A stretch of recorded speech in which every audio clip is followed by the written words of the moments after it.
салом мегӯем ба шумо бинандаҳои азизи шабакаи Сафина. ин барномаи навбатии Хуни Тоҷикистон аст ва имрӯз мо қарор дорем дар яке аз маҳаллаҳои Душанбешаҳр ва дар рӯзҳои ҷашни Наврӯзи оламафрӯз ва барои мо омода мекунанд имрӯз холаи Зулфия ва ҳамчунин холаи Биби Навро ва холаи Биби Раҷаб суманак ё худ сумалак мегӯянд дар баъзе ҷойҳо.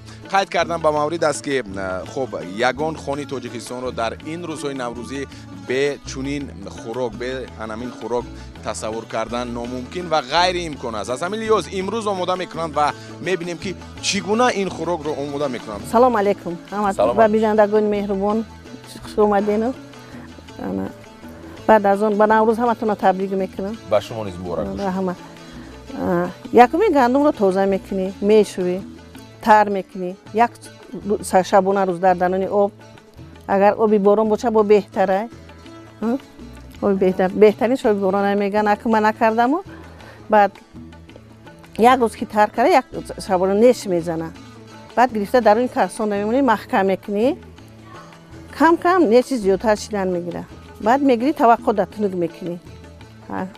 баъд ами хел реша медавона. анами хел мешавана. решаи нағз медавона. анами шираш ҳамида. яъне ширинӣ ва лаззати суманаки дар ҳамин аст. дар ҳамин аст.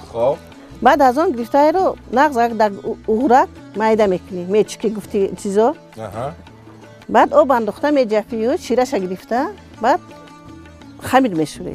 яъне ки қисмати аввал дорад ва қисмати дуюм, яъне омода кардани суманак аз ду қисм иборат аст. ана бисмиллаҳи раҳмонир-раҳим. мо ҳар сол дар ҳамин наврӯзӣ барои фарзандонамон ин хӯрокҳои миллиро тайёр мекунем. суманак тайёр карда кулчагӣ мекунем, дегда меҷӯшонем. ҳамёра барои фарзандамон тайёр мекунем. ман гуфтанӣ ҳастам ки одамои қадима фақат ҳамин хӯрокҳои миллиро тайёр мекарданд.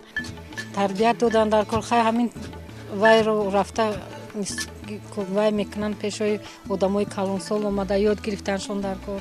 ҳозир беҳад ҳаракат кардистиян фарзандо камтарак бо фикр мекунем ки ҳамин корда фаъолтар шудастиян. аввал камтар намехостан, ҳозир не фикр мекунем ки мехоҳанд. дегӣ мекунему ҳам дедонӣ. ҳамин модарои мо мекарданд, дедонда алова мекарданд, хокистарша мегирифтану дар он дедона тоза мекарданд. баъд хамира мемонданд барои шираш нағз биромадан. акози бо дигар чизо биромада ҳамо қатъи истифода мебаранд. ҳар як хӯрок ай ҳами дили инсон вобастагӣ дорад. ҳами нимкола карданам мумкина ё ай таҳти дил кардан. вақте ки як чиз омода кардӣ бояд амро ай таҳти дил барои фарзандит мекунӣ, барои хештавор мекунӣ, ҳамсоя мекунӣ, бояд ай таҳти дил кунӣ ки ҳамохӯра раҳмат гӯянд. бинандаҳои азиз, он нафароне ки тоза ба шабакаи Сафина пайвастанд, бори дигар мегӯем ки шумо аз шабакаи Сафина барномаи Хуни Тоҷикистонро тамошо доред ва дар ин рӯзҳои наврӯзӣ дар кишвари азизи мо омода мекунанд холаи Зулфия бо ҳамроҳии хуб дугонаҳояшон гӯем, хато намекунем дӯстонашон, инам бошад холаи Биби Навро ва холаи Биби Раҷаб.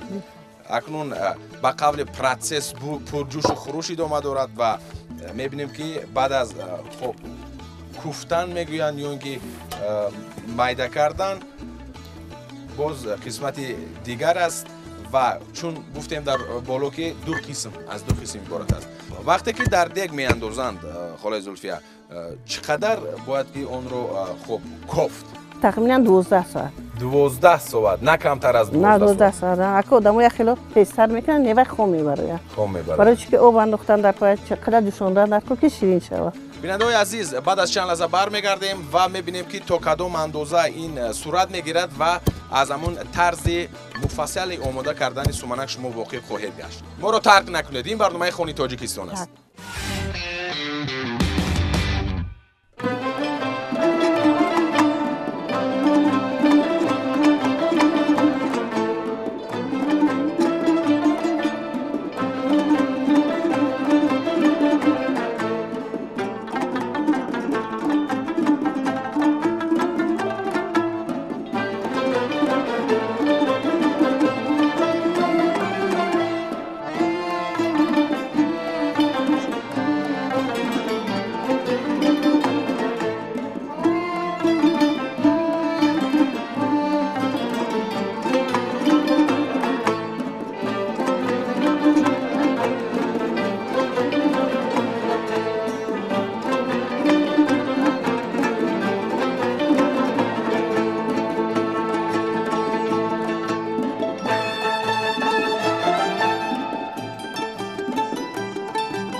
بیننده‌های عزیز میگذاریم به قسمت دوم و قسمت دوم ما چیکار میکنیم انیقترش خوله ها در اینجا میگوید. خب چیکار میکنیم اکنون؟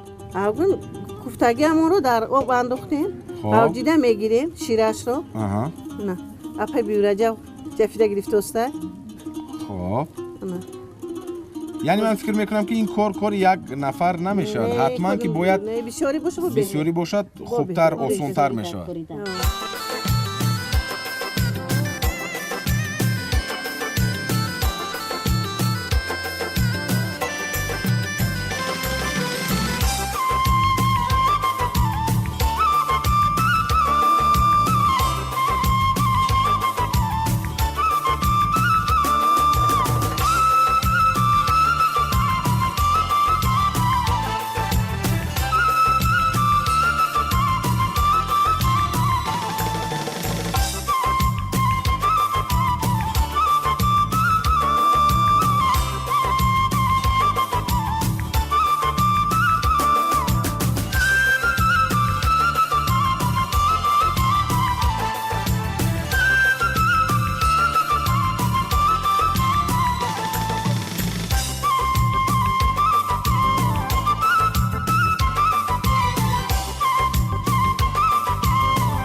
خب بیننده‌های گرامی، قسمت اول رو به آخر رسوندیم و قسمت دوم پررا صورت میگیرد در نزد دیگ. ما رو همراه باشید، بعد از چند لحظه باز برمیگردیم. این برنامه خون تاجیکستان است از شبکه سفینه.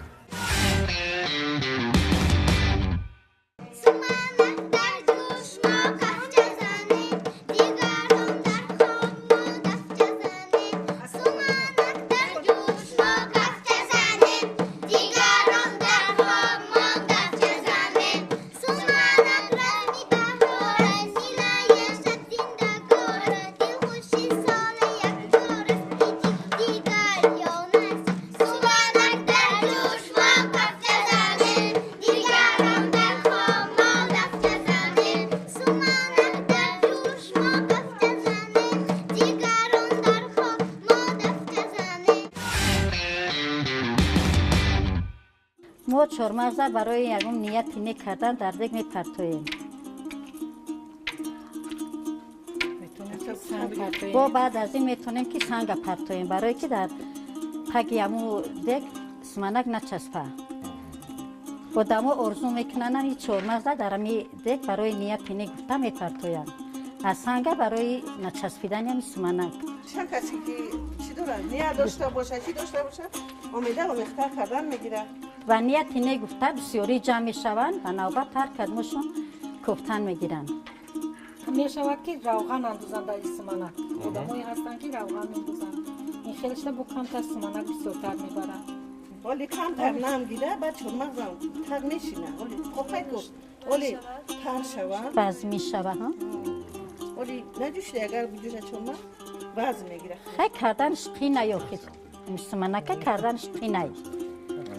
وقت در کار که بکوی علومونی دیر تیار می شود. صبر کردن در کار که بسته. دوره ما با یوشتر بودیم، شتمان ما می دیدیم کوچی می گفتن قطیشو می کردیم کوچی. ورانی هم که اواد می دشونی ارده می ریزی می کوچی رنگ می کوی کوچی و تله همین چیزای قدیمی همیون دلده شیرینی مثلا شیرینی هم یک همین میوه شیرینیش هم میگیریم یه جوشونی میشه شیرینی تیار. هم همیا قطعه ملی هن.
خب بینندگان گرامی، اون نفرانی که تازه به شبکه سفینه پیوستند، بار دیگر خاطر رسان می‌نماییم که شما برنامه خون تاجیکستان رو تماشا دارید و بالاخره بعد از تقریباً 11 یا 12 ساعت تیار کردن، پختن، آماده گردید سومنک ما و لحظه حساس، لحظه اساسی و این رو خاله زلفیه با جمعی دوگانه های خود چیکار میکنند؟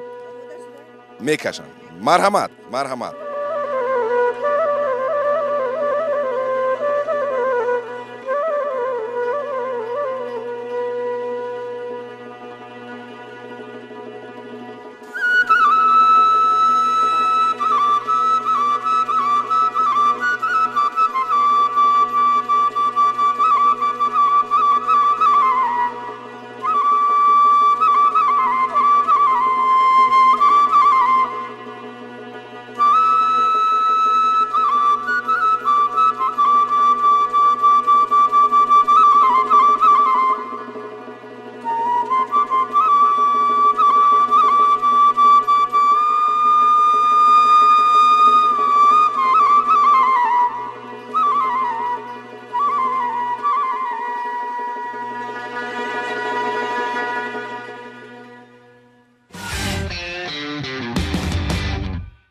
همه جا انجمن نوروز است. تاجیکستان وطن نوروز است. بینندگان گرامی، دوستداران برنامه خانه تاجیکستان، من فکر میکنم که عین حال در هر یک خاندان چنین دسترخوان آراستند و بی‌شبهه سر یک دسترخوان جمع آمدند و نوشیجان میکنند از خوراک‌های ملی تاجیکی، بخصوص از سومنک. مهنتی چند ساعته خاله‌های عزیز من امروز اکنون در سر دسترخوان هستند و ما میچشیم دیگر انتظار نمیشویم. مرحبا دوست جان. مرحبا، شما نیز گیرید. گفتیم که سومنک و دو نوعی سومنک از دو نوعش میچشیم.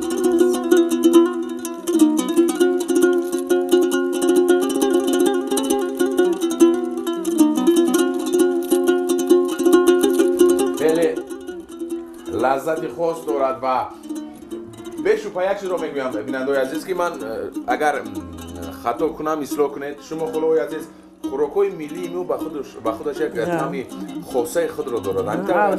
البته بسیار خوب و انمون در دکی که 12 ساعت مثلا کوفتند، پورا پختند، آماده کردن، انم این سومنک بود.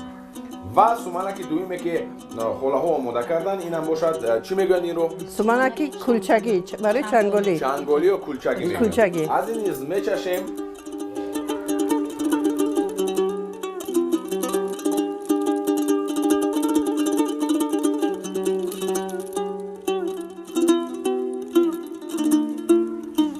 کمک در اینجا با فکرم که روغن کم تک روغن اضافه کردیم. طعم خاصه خود را دارد و خلاصه گپ که بسیار لذیذ هستند، بسیار فایده‌آور هستند، بسیار مفید هستند برای ارگانیسم و من فکر میکنم که در روزهای نوروز استعمال چنین خوراک‌ها برای شما، برای سلامتی شما بسیار مفید است و بسیار مسئله لازم نبود. فقط گفتند که خاله زلفیه که برای سومنک آماده کردن بسیار چیز لازم نیست. گندم، آرد، آب و آماده می شود خوراک بسیار بلذت اگر از تحت دل با یک مهربانی آماده کنید. در آخر برنامه من میخوام تمامی شما را بخشیده به جشن نوروز با کل مادران تاجیک، با کل انمون فرزندان تاجیک، با کل تاجیکستانیان فهمم که چی آرزو چی تمنا دارید. خدا همیشه همین خیلی نوروزای فراوان باشه، سیر حاصل شود، خدا فیض برکت بیاره، همیشه دست خانه ما پر نعمت چی باشد، خدا هممون تین جمع باشیم. شما چی؟ ما از درگاه خداوند کریم تمنا داریم که با به نوروز دیگر هممون ساق سلامت برسید، تنی صحت، زندگی آباد، خوشبختی، دسترخوان پر از ناز و نعمت از درگاه خداوند کریم تمنا داریم. تشکر زیاد خاله های عزیز و مهربان. من فکر میکنم که امروز یک خوراک بلذت آماده کردید و من آرزوی آن رو دارم، تمنای آن رو دارم که شما سالیانی دراز برای فرزندان خود، برای اهل عائله خود چنین خوراک‌های ملی تاجیکی را آماده کنید و بسیار خوشبخت و خرسند و خوشحال استعمال نمایید و عمر به سر برید. رحمت. من فکر می‌کنم که بسیاری ها تماشاگران عزیز از شما خب عبرت میگیرند و آماده میکنند و میآموزانند فرزندان خود. بیننده های عزیز اینجا باشد برنامه نوبتی خون تاجیکستان به آخر میرسد. تا دیدار نوبتی خود و نزدیکانتان را احتیاط کنید و برای رشد هنرهای مردمی، برای رشد خوراک‌های ملی تاجیکی بی‌طرف نباشید. خیر تا دیدار دیگر. خیر احمد کلام.